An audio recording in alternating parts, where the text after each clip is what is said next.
Биз бүгүн Кудайдын кереметтүү китебин изилдеп жатып, жазуудагы негизги ой менен негизги темаларды чечмелейбиз. Кудай биз менен дүйнөнүн жаралуусу жана өзүнүн бийлиги менен кереметтүү сүйүүсүнө байланыштуу абдан маанилүү суроолор тууралуу сүйлөшкүсү келет.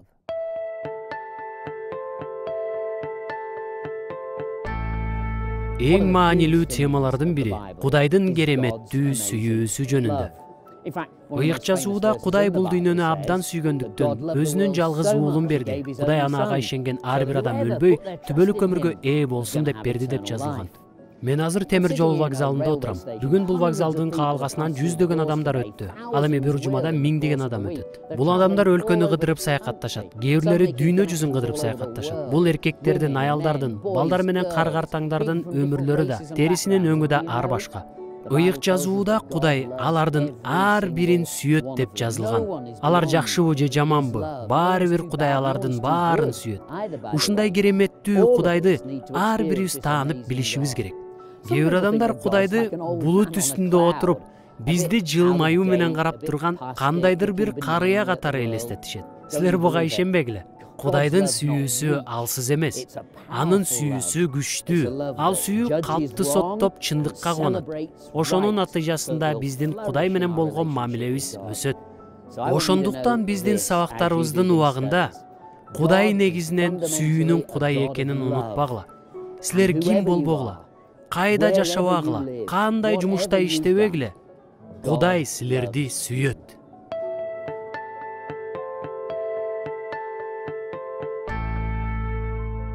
Ушул сыяктуу кооз тоолордун курчоосунда турганда, алар Кудайдын даңкын көрсөтүп жатканына эч бир шектене албайсың. Кээ бирлер тегерегибиздегилердин баары космостук кокустуктан пайда болуп, адамдар кандайдыр бир шарттардан жаралып калышкан деп ойлошот. Бирок биздин жер кантип жаралганын ыйык жазуу так айтат. Дүйнөнү Кудай жараткан. Ал жок нерсени бар кылган. Биз көрүп турган кооздуктардын баарын Кудай өзү жараткан. Тоо кыркаларынын улуулугу, өрөөндөр менен дарыялардын кооздугу, курт кумурскалардын түзүлүшүнүн татаалдыгы ушунчалык кайталангыс, өзгөчө жаратылган. Арылдаган арыстандын көркү, пилдин көлөмүнүн чоңдугу жана гүлдүн кооздугу, ушунун баарын Кудай жараткан. Албетте ал жалгыз жерди гана жараткан жок. Ал асмандын жаратуучусу. Ал сансыз жылдыздардын ар бирин аныкталган жерге коюп, ааламды жараткан.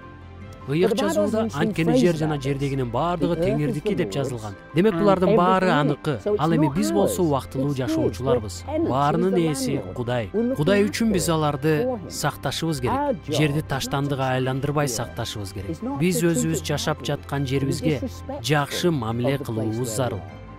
Жерге кам көргөнүбүз Кудай үчүн, анткени ал Кудайдыкы. Ошондой эле келечек муундагылар да ушул кооздуктар менен суктана алышы үчүн.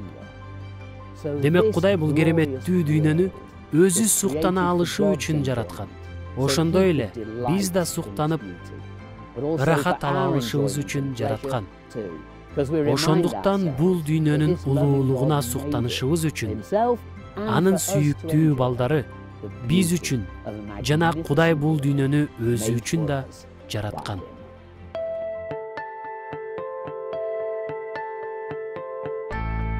Ыйык жазууда дагы бир маанилүү тема бар.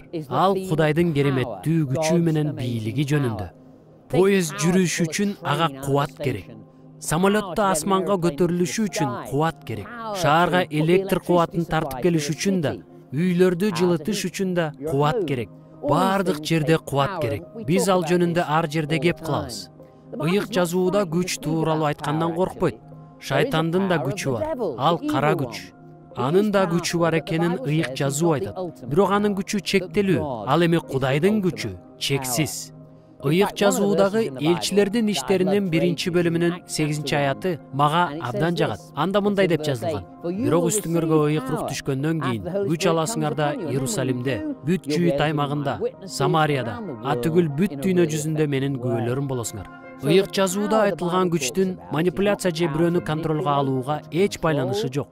Бул күч сүйгөнгө, бөлүшкөнгө, коркунучтарыбыз менен оорларыбызды жеңгенге жана жашообуздагы туура эмес нерселерден арылганга жөндөмдүүлүк берет.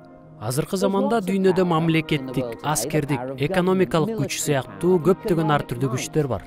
Бирок ошол күчтөрдүн баары Кудайдын ыйык жазуусундагы көрсөтүлгөн күч кубатына салыштыргыс аз.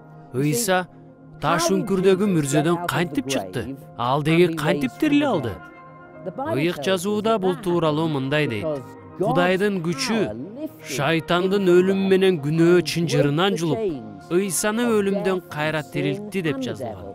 Мындай керемет нерсени кылуу үчүн ааламдын эң чоң күчү керектелген. Жана Ыйса устатты кереметтүү түрдө өлүмдөн кайра тирилткен күч силердин да, менин да ичибизде ыйык рух аркылуу жашаарын ыйык жазуу айтат. Ошондуктан биз бүгүн машаякчылык ишениминин негизи өз күчүбүз менен жакшы болгонго аракет кылганыбыз эмес, бирок биз Кудайдын берген күчүн кабыл алганыбызда. Ошол күч аркылуу ал өз уулун тирилткен. Жана ошол эле күч бүгүнкү күндө 21-кылымда аны сүйгөндөрдүн баарына берилүүдө. Ал күч биздин ичибизде жашайт. Биздин жашообузду өзгөртүп, бизди жеткилең Ыйсага окшош кылат. Бул күчтүн жардамы менен биз кандай күйөө, же аял, же дос болушубуз керек болсо, ошондой боло баштайбыз. Ал күч менен биз башкаларга окшошпостон өз ичибиздеги дүйнө өзгөрөт, андан кийин айланабыз да өзгөрөт. Мындай нерсени кайсы күч кыла алат? Жалгыз гана тирүү Кудайдын күчү кыла алат.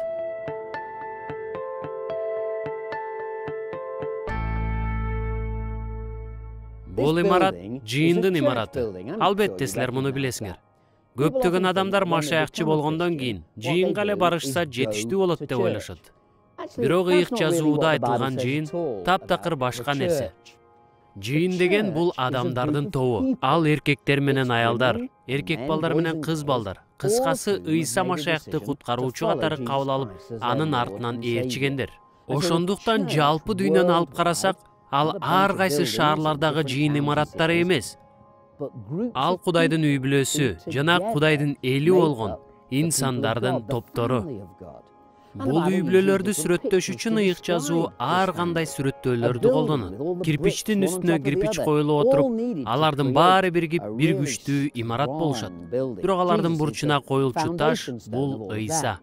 Жыйындын ыйык жазуудагы дагы бир сүрөттөлүшүндө ал дененин көптөгөн мүчөлөрү катары айтылат. Көз жана кулак, мурун, ооз.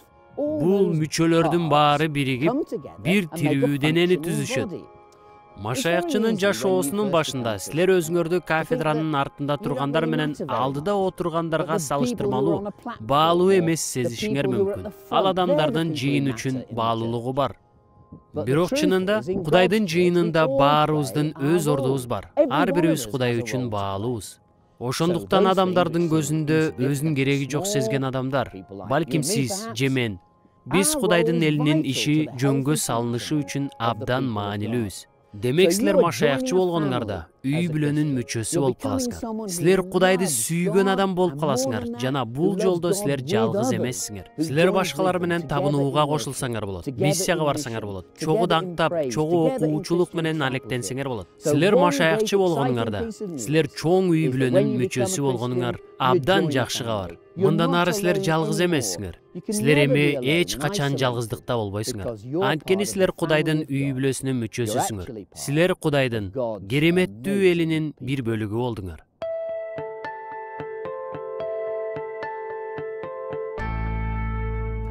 Бул элге толгон көчөдөгү адамдардын баары бир жакка шашып бара жатышат. Ыйык жазуудагы абдан маанилүү темалардын бири бул Кудайдын келечек маселеси тууралуу максаты. Биз кайда бара жатабыз? Ар бирибиз кайда бара жатабыз? Биздин дүйнө кайда бара жатат? Оюндун аягы кандай болот? Бардыгы эмне менен бүтөт? Жакшы менен жамандын акыркы кармашында кимиси жеңип чыгат?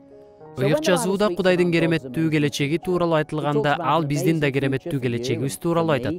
Эгерде биз Ыйса Машаякка ишенип өз жашообузду ага тапшырсак, анда биздин келечегибиз кереметтүү болот дейт ыйык жазуу.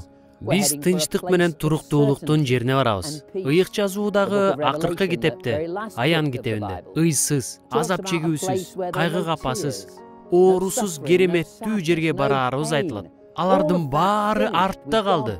Биз эми Кудайдын кемтиксиз дүйнөсүндөбүз. Бизге абдан кереметтүү келечек даярдалган. Андай кереметтүү келечек үчүн биз сөз менен айтып бере алгыс кубанычтабыз. Бирок ыйык жазуу келечек тууралуу мындан да көп айтат. Биздин жердин келечеги кандай? Тарых кантип уланат? Ыйык жазууда тарыхтын качан бүтөөрүн Кудай чечери айтылат. Ошондо баарынын акырын чечүү үчүн ал өз уулу Ыйсаны бул дүйнөгө жөнөтөт деп жазылган. Ошентип жаңы асман менен жаңы жер болот. Бул чындыктын маңызы мында. Ыйса устат кайра келгенде анын ийгиликтүү кайтып келишин бардык адамдар көрөт. Аны ар бир көз көрө алгандай болот. Ыйса устат экинчи жолу кандай кейиптегилери тууралуу машаякчылардын ойлору ар түрдүү. Бирок тарыхты ал жазып жатканы тууралуу алардын ойлору бир. Бардыгы Кудайдын көзөмөлүндө. Ошондуктан биздин келечегибиз үчүн да, жалпы адамзатынын келечеги үчүн да кам санабай эле койсок болот. Убакыт өткөн сайын Ыйса устаттын бул мейкиндик менен убакытка кайра кирип, баарын өзүнө багындыраарына жакындап жатат. Ошондо ар бир адам тизесин бүгүп ага таазим этет.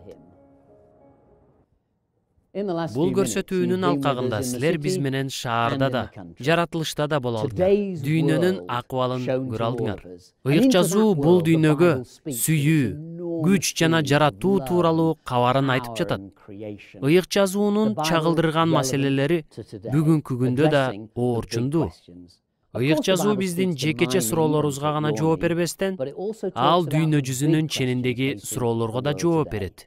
Ошондуктан ушул жумада өз жумушуңарга бара жатканыңарда, же жаңылыктарды угуп жатканыңарда, ааламдын Кудайы баарыбыздын жашообузга катышып жатканын, андан тышкары бүгүнкү күндүн маселелерин чечип жатканын унутпагыла. Кудайдын улуу пландары чындап таң каларлык. Ошондуктан баарыбыз чогулуп бул укмуштуудай чындыктарды бөлүшүп, алардын жашообузда кандай иштеп жатканын айталы. Кээде ыйык жазууну изилдөө коомунун чогулуштарында биз Кудайдын улуу пландары менен бөлүшүп, жума сайын майрамдык маанайда өтөт. Эмки жумада биз ыйык жазуу бул Кудайдын китеби аттуу курсубузду аяктайбыз. Акыркы жыйналышка чейин үйрөнгөн нерселериңердин баары биригип, бир чоң көрүнүшкө айланып бара жатат деп ишенем. Анткени биз жыйынтыгында ыйык жазуу башынан аягына чейин ким жөнүндө айтып жатканына көңүлүбүздү коебуз.